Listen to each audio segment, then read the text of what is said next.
Hey, assalamu alaikum everyone. Welcome to today's Mana video update and join me into the Discord if you don't want to miss this YouTube updates. Okay, there is a section for YouTube alerts where you're gonna find all these updates for Bitcoin, VeChain, Matic, whatever, and Gala as well. This metaverse things. Now, what's the technical target of Gala? Okay, this is gonna be a very small, quick update for you. And there's one thing that I want to just point out that it broke out of a bull flag on the daily time frame.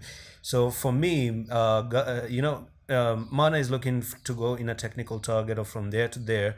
This is where you broke out of that bull flag and you're looking to go to 3.8988. That's gonna be a lovely pump from there to there, a nice 15-16% increase to the upside. So what about the weekly though? There is a morning star into the weekly, and then you continue to the 3.8.